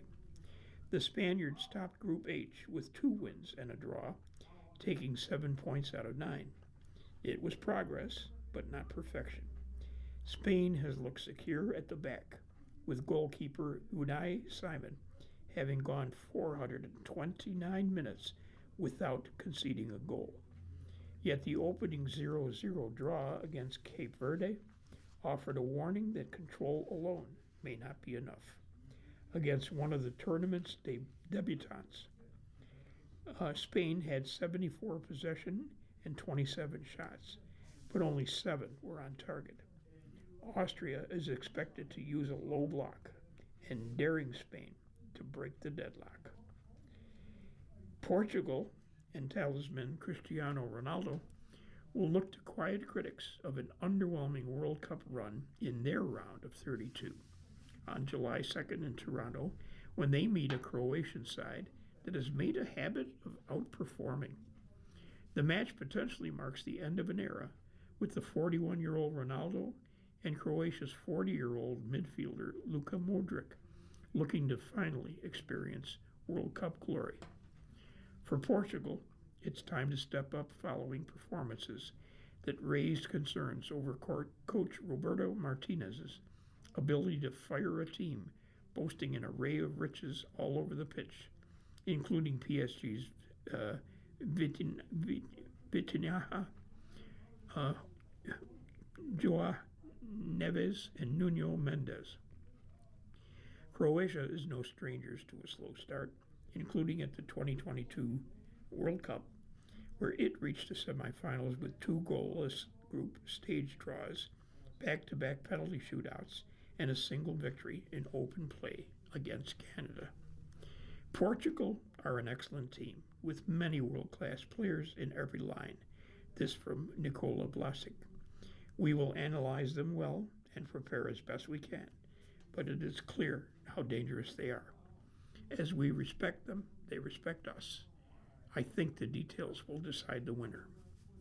And finally, reaching the round of 16 has become something of a habit for Switzerland, and the Swiss will aim to do so again when they face Algeria July 2nd in Vancouver as the North Africans chase a first knockout stage victory. Competing at their sixth successive World Cup, Switzerland's consistency in qualifying has been matched by the predictability of their exits. The Swiss were eliminated at that stage in 2006, 2014, 18, and 2022, and a group stage exit in 2010 remains the lone exception. Back at the World Cup for the first time since 2014, Algeria's Fennec Foxes advanced as one of the tournament's best third-place teams after a thrilling 3-3 draw with Austria. At age 35, Captain Riyad Mahrez remains Algeria's defining force, contributing 2 goals and an assist. In an article regarding the WNBA, Stewart is MVP after Liberty wins the Commissioner's Cup. From Sydney Henderson and Mitchell Northam, USA Today staffers, New York Liberty guard Sabrina Ionescu called game in the WNBA Commissioner's Cup Championship over the Las Vegas Aces on June 30th. The Liberty defeated the Aces 93-85 in front of their fans at Barclays Center in Brooklyn to become the first 2-time Commissioner's Cup champs since the in-season tournament began in 2021. New York led by as many as 17 points, but the Aces went on a run to take the lead with 7 minutes and 25 seconds left, all without 4-time MVP Aja Wilson in the lineup. The Liberty responded with a 24-14 run, capped by a deep 3-point dagger from Ionescu with 16.8 seconds remaining. Breanna Stewart was named Commissioner's Cup MVP with 25 points, 11 rebounds, and 4 assists. But she said Ionescu is equally worthy and deemed her co-MVP. I was just telling Ionescu she deserves this too. We can share it. Come on, let's share it. Ionescu finished with a team-high 26 points, 5 assists, and 5 rebounds. Pauline Astier added 15 points and 5 rebounds, as in the Liberty's second matchup versus the Aces in a week. The Aces' Jackie Young scored 25 of her 31 points after halftime, and Shanendy Carter added 18 points off the bench. Thomas calls out the WNBA silence. From Phoenix, Phoenix Mercury forward Alyssa Thomas is calling on the WNBA and Commissioner Kathy Engelbert to take action after she was on the receiving end of death threats and online abuse following her suspension. The WNBA handed Thomas a 1-game suspension for recklessly making contact with Caitlin Clark's throat during the Mercury's 111-109 win over the Indiana Fever on June 24th. Thomas said the league failed to reach out to her about the suspension or in the aftermath of the on-court incident. We still have yet to hear anything from Kathy Engelbert. It's no surprise, Thomas said after practice on June 30th. You can see what's being said on social media, but as usual, she remains silent, and that's unfortunate when our lives are being threatened. The league has to do better. Following Thomas's comments, Engelbert issued a statement that says the league vehemently condemns any and all forms of hate. The safety and well-being of everyone in our community is always the league's top priority, Engelbert said in a statement. We are aware of Alyssa Thomas's comments, and what she and her teammates have experienced is completely unacceptable and not representative of the WNBA community. The league and our security team have been in contact with the Phoenix Mercury organization and remain committed to protecting all players. You're listening to a reading of today's USA Today on the Niagara Frontier Radio Reading Service. The time is 1:30. Moving into the life section, a television exclusive. ABC's Muir makes a rare climb for America's 250th. Ralphie Aversa, of USA Today writes, David Muir has gone where very few people have gone before, the very top of the Statue of Liberty. For ABC's coverage of America's 250th birthday, the World News Tonight anchor, age 52, took a cameraman along as he climbed to the top of Lady Liberty's torch, a very high and exclusive perch on the statue that stands over 300 feet in the air. The torch has been closed since 1916. During an exclusive phone interview with USA Today, alongside ABC colleagues Diane Sawyer and Deborah Roberts, Muir recalls the climb, with the final stretch up the narrow 40-foot ladder to the torch, and the question he posed to the park ranger who was guiding him. How many people are allowed up here? Muir recalls asking, to which the park ranger replied, nobody.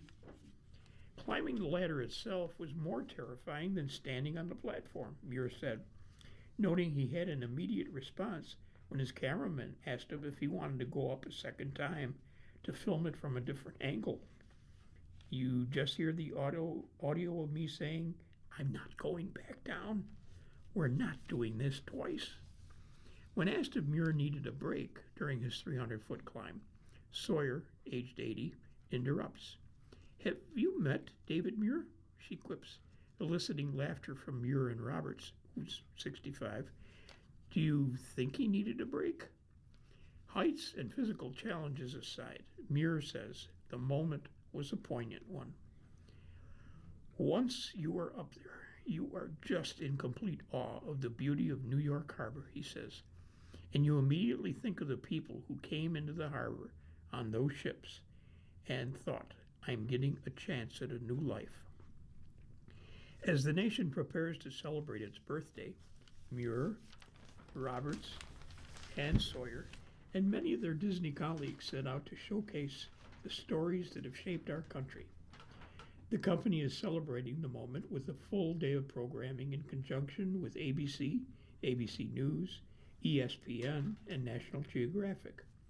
Muir will lead the coverage, which includes everything from the aforementioned feature at the Statue of Liberty on July 3rd, and also with Roberts and musical guest Brandi Carlile, to the annual July 4th Nathan's Hot Dog Eating Contest on Coney Island. Muir, Roberts, and Sawyer will also join other ABC colleagues in Wonders of America, July 4th between 1 and 3 p.m. Eastern Time, providing a look at the country's natural wonders and how they've shaped history. For the special, Muir went to the Grand Canyon and the Redwoods National and State Park, while Roberts covered Yellowstone National and Sawyer traveled to the Appalachian Mountains. Roberts, who co-anchors the long-running program 2020 with Muir, calls her time in Yellowstone a magical experience, though the shoot came with its own set of challenges, including rain and unexpected delays. We have to stop and break for bison as we're going along, she recalls, but that's what the raw beauty was in this place. It's hard to believe it was an assignment. People didn't really believe that this thing existed at the very beginning because of how wondrous it is, Roberts adds. For me, it was just awe-inspiring. Now, as for Sawyer, the longtime anchor, who still contributes to ABC News after handing over the World News Tonight reins to Muir in 2014, found the Appalachian Mountains provided an endless state of surprise. The range, which covers 13 U.S. states and stretches into Canada, has been dubbed a biodiversity highway due to the animals, plants, cuisine, and preservation of original bluegrass and folk songs native to the region. It was an interesting tapestry of America and how it formed us and formed our idea of who we are, in a way, Sawyer says, noting how settlers likely said, if we make it across these mountains, then nothing stops us all the way to the Pacific. I think one of the great joys of this job is when you can bring people something that doesn't need words, she adds. Now, while Muir is filled with gratitude that he and his colleagues were able to tell these stories from different parts of the country, He also jokes about an added benefit from some of their travels. Now, first of all, our phones did not work, which was a real gift. He jokes of his time in the Redwoods. But there was this moment when we were looking up at this tree in front of us and trying to assess how old it was. We realized that all of the trees around us are much older than the Declaration of Independence, older than this country. The steward of Save the Redwoods, an organization that protects and restores the forest, was standing there with me. And he said, and you know what? There will be hundreds of years after us, Muir continues. Other coverage throughout the day includes GMA's 50 States in 50 Weeks, July the 4th from 1:07 a.m. Eastern, and Nashville's Star Spangled Bash, 8 p.m. Eastern, 5 p.m. Pacific, hosted by Ryan Seacrest. Muir will also helm Dawn in America, July 4th and 5th. July 4th, 5 a.m. Eastern Time, which traces American history through documents like the Declaration of Independence and the Constitution. The First Amendment and freedom of press have long been central to American democracy, but debates over media independence have intensified during the Trump administration, especially as changes at CBS News and 60 Minutes made headlines. As part of his reporting, Muir saw the original first drafts of the Declaration of Independence and Constitution in Philadelphia. He noticed freedom of the press written in the margin of the Constitution, which of course eventually became part of the Bill of Rights, ratified in 1791. It was on the Founding Fathers' minds when they were envisioning the future of this country, he says, to see in the margin that they thought that one of those ways to hold power to account over our 250 years would be freedom of the press, to ask the questions and to be brave. They knew that from the very start.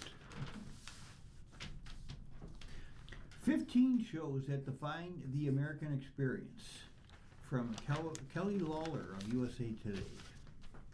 As of July 14th, America has been around for 250 years, and for 80 of those years we've all been watching TV. While the story of our country is being told in a myriad of ways ahead of the anniversary, one way to look back is to see how the medium of television and the shows, stars, and trends and events it created has become a part of our national narrative. We may not all agree on politics or social issues. We may live across thousands of miles of land and sea, and we may be fundamentally different from each other, but we all watch TV. And it's worth reflecting on how all those shows have come to underline our collective experience in America's 250-year history. First, the Ed Sullivan Show on CBS from 1948 through 1971. Variety and talk were the name of the game when TV first became entertainment in the United States, and nobody did it better than good old Ed. Ed Sullivan wasn't just good TV. It was TV that changed the course of our popular culture. Just ask the Beatles. Next, I Love Lucy on CBS from 1951 through 57. America's love affair with television was cemented by Lucille Ball and Desi Arnaz in this sitcom that aired 180 episodes in the 1950s. The story of the goofy, lovable couple and their normal middle-class lives was mesmerizing and revolutionary when it aired on TV, and was the first show captured on actual film in front of a live studio audience. The Tonight Show on NBC started in 1954 and is still televised. What Steve Allen began in 1954, Jimmy Fallon and Jimmy Kimmel and Seth Meyers and John Oliver and Jon Stewart are trying to keep alive in 2026. The world's longest running talk show, NBC's late night institution, created the late night format, which was perfected and solidified by the late great Johnny Carson's 1962 through 1992 tenure. 60 Minutes on CBS started 1968 and still being showed today.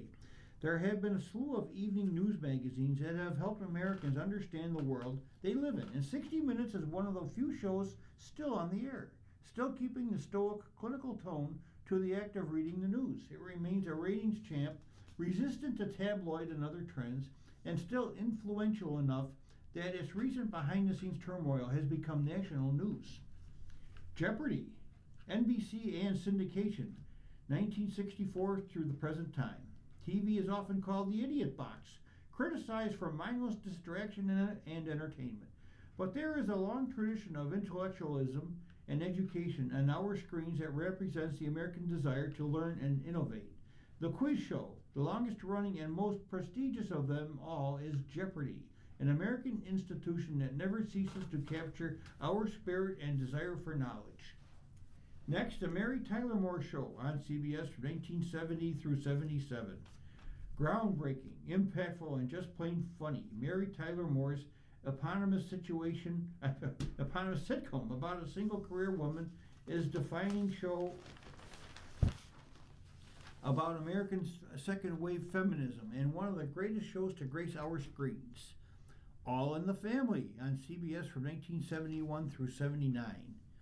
Norman Lear, legend of the small screen, did one thing better than any other TV producer then or since. He opened our eyes to parts of America we hadn't seen before. Of all his brilliant shows, Family exemplifies this broadening of our collective horizons through its diverse characters. Close-minded greatest generation patriarch Archie, played by Carol O'Connor, the Black Jeffersons next door, and counterculture poster boy Meathead, played by Rob Reiner. MASH, CBS, 1972-1983. The classic sitcom set at an army hospital during the Korean War lasted far longer than the conflict it portrayed. A snapshot of the 1970s culture and humor, though it took place in the 50s. The deeply funny and popular series was both a show about America and one that brought us together. 106 million people tuned into the finale episode. These days, only the Super Bowl can bring that many viewers together. Saturday Night Live, NBC, 1975 to the present. The counterculture of the baby boomers came roaring onto TV with Lorne Michaels' sketch comedy series that has been an institution on NBC Saturday nights for 51 years. SNL has always tried, with mixed success, to capture the current American moment. The Cosby Show, 1984 through 1992. Now, Bill Cosby may have a sordid reputation in modern times, but in the 80s, his TV show was a revolutionary and subversive representation of Black Americans as middle class, educated, and just like everyone else. Hugely popular and influential, TV in America would not be the same without it. Next, Friends, NBC, 1994 through 2004. For 10 years, America was nothing without our friends. The attractive and magnetic six-some of Monica, played by Courtney Cox, Rachel, played by Jennifer Aniston, Phoebe, Lisa Kudrow, Ross, played by David Schwimmer, Joey, Matt LeBlanc, and Chandler, played by Matthew Perry.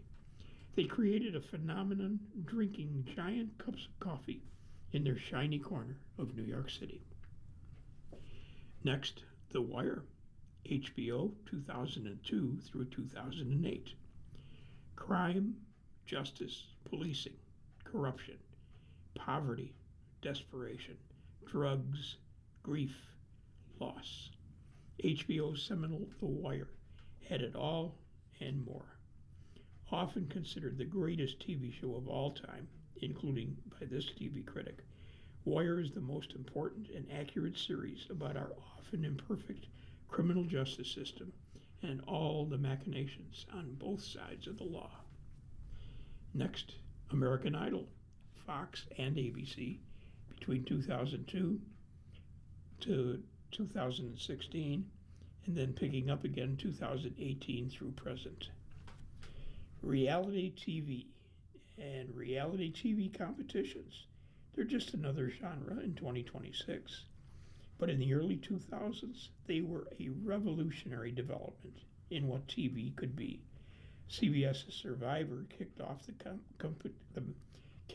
competition genre, specifically in 2000, but it exploded with Idol in 2002.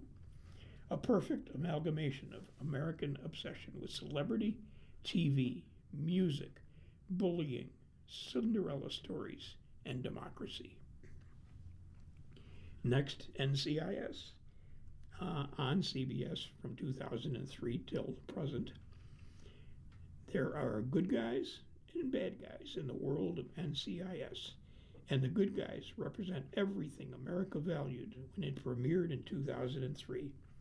In the Iraq War era, when cars all over the country bore yellow "Support Our Troops" ribbons, NCIS glorified our military, our sense of justice, and American exceptionalism in the precise way to meet the moment. And finally, The Pit, HBO Max, in 2025 through the present. It's not an exaggeration to say that HBO Max's Emmy darling is the best show about the way we live now. Debuting in 2025 and not missing a beat in its 2026 second season, the medical drama is the very first TV show to capture the post-pandemic era of America. Yes, it tackles big political and social issues like ICE, vaccines, masking, abortion, health insurance, and racial tension. But it also perfectly captures our national sense of burnout and dread, of waking up after we've all learned that the world could change and stop on the heels of a virus or a war. You're listening to a reading of today's USA Today on the Niagara Frontier Radio reading service. The time is 1:47. And returning to the sports section for this article, Sorsby sought refuge, but the NFL closed the door. From Chris Umbaka of USA Today. Had the NFL not thrown up the caution flag regarding quarterback Brendan Sorsby's entrance to the league, his next dropback could have preceded the most dastardly questions that can be asked of a professional athlete. Did he do it because it was the right play? Did he do it because he relapsed? Those were the questions that came to mind from Matthew Wine, who runs the newsletter Secure Stakes and operates a consultancy that services technology, national security, and sports-focused clients. Sorby's litigious escapade, which he finally abandoned on June 29th following the revelation he gambled on college football while playing, and the NFL subsequently denying him entry into the supplemental draft, offers an illustration of the rapid changes taking place across the gambling industry, college sports eligibility rules, and integrity issues. The rules, governance, and institutions at the collegiate level have not kept up, Wine said, and while the NFL flexes control over the situation. This is a real-world example that took place in the span of 3 weeks or so, Wine said, that really sort of puts a really fine point on it. Enough people within the league office and around the NFL, according to Wine, held on to significant questions about how the public would react to any hypothetical involving Sorsby, from throwing the ball away on third down to a certain number of rushing yards he pursued. It struck me that there were luckily enough people that had that concern, that they wanted to not necessarily to bar him, but more like, we need to take our time to think through how we're going to do this, Wine said, because in all likelihood, he's not going to be the last person with this issue. The widespread legalization of mobile sports gambling has led to more players being disciplined over integrity concerns. In April of 2024, the league reinstated 5 players who had previously served indefinite suspensions for gambling on the NFL while members of the league. Detroit Lions receiver Jameson Williams received a 6-game ban for gambling on other sports while at the team facility. And Tennessee Titans wideout Calvin Ridley was another high-profile player who sat out a year in 2022 for placing bets on his former team, the Atlanta Falcons, despite being away from the team at the time. No NFL players were suspended for gambling during the 2024 season, the league said prior to the start of the 2025 campaign. Wine, whose background is in policy, doesn't think Sorsby's saga will result in drastic rule changes or guideline adjustments. It is best, he said, to avoid altering any long-standing position based on one case or instance. You want to try and be strategic in how you set rules and parameters and governance structures, Wine said. I suspect it will cause the NFL to, internally put some thought into how do we address this if and when Sorsby applies to enter the 2027 NFL draft, and what rules need to be in place for him or other athletes like him.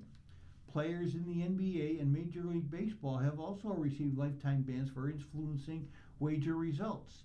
No matter the league or scenario, whether it's Sorsby or the federal indictments that rocked the NBA in October of last year, Wine continues to see a troubling pattern of gambling enforcement. You find the bad guy, you punish him, you ban him from the league, you deal with it, and you move on, Wine said, and everyone sort of forgets about it until it happens again. In the cybersecurity industry, Wine said, breaches were dealt with similarly with cyclic processes that never end. Only more recently have governments and corporations begun taking more systemic approaches. I think sports is similar, Wine said. We focus on these individual events and the story arcs that go along with them. And once it's over, we sort of move on to the next thing, and we don't take stock of, what part are the parts of the system that allowed for this to happen, and how do we fix those parts of the system? Information sharing between the various stakeholders, leagues, sports books, venues, players, and fans is one area of improvement Wine would like to see.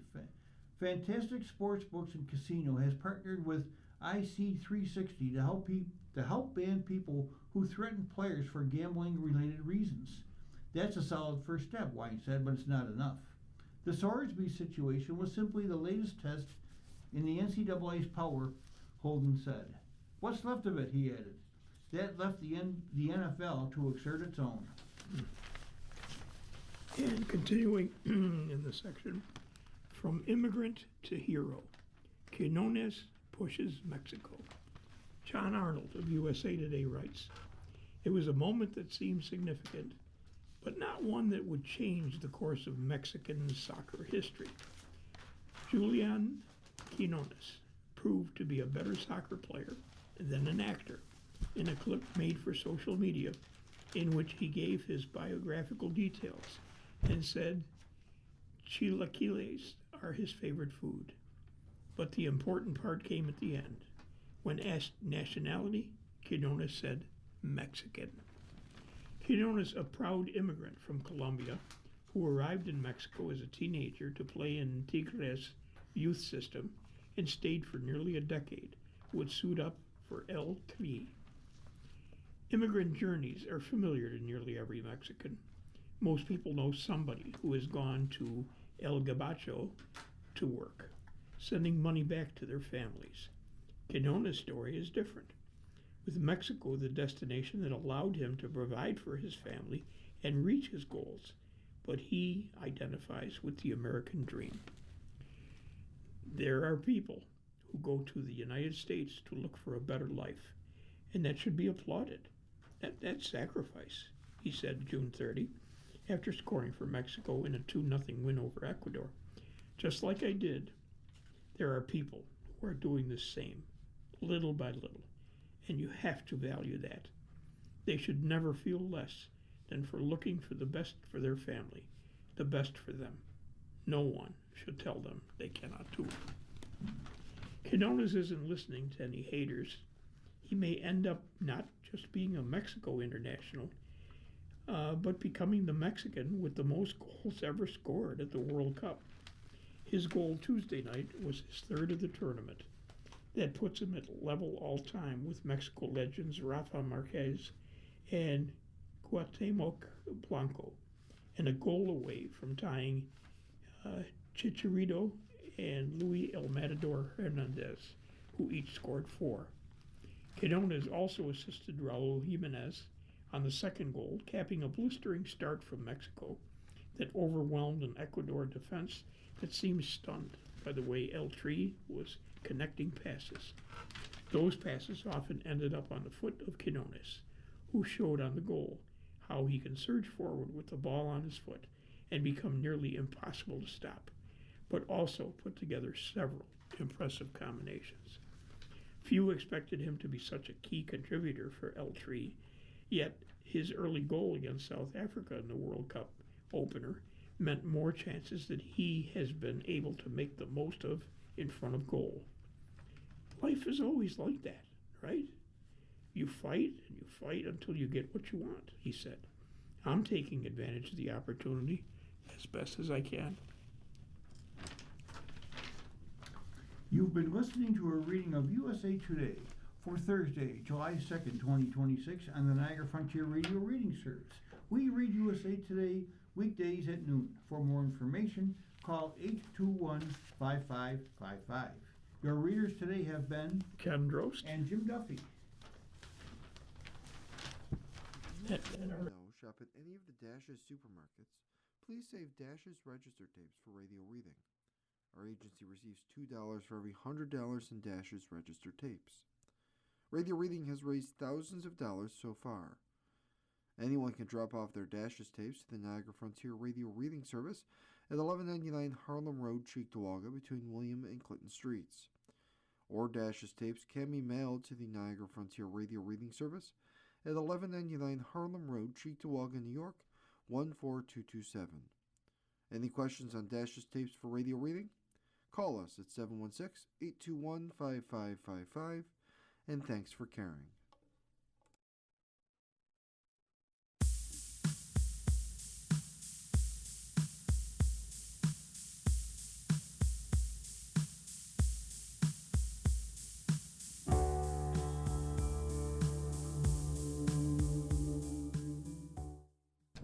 Tomorrow is the 3rd of July, and because the 4th is on a Saturday, the offices of the Niagara Frontier Radio Reading Service will be closed in observance of the holiday.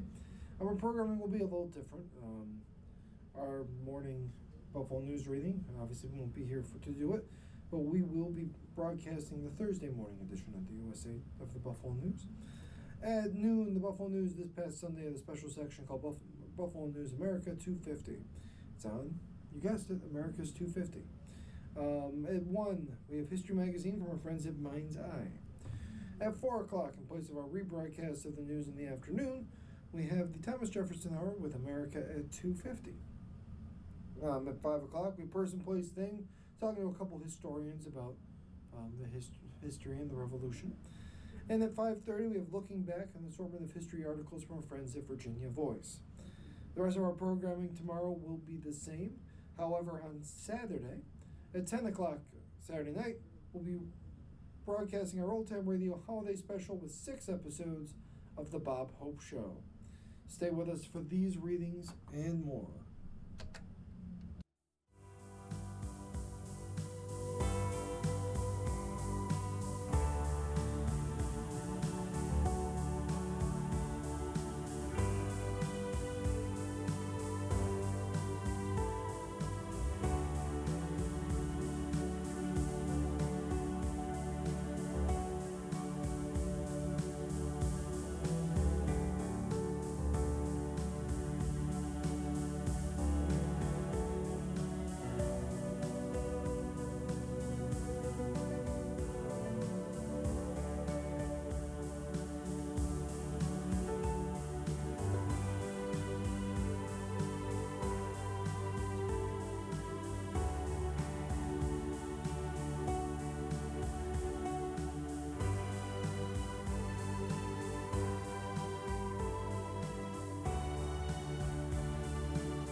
following program is intended for listeners who are blind, have low vision, or have another print disability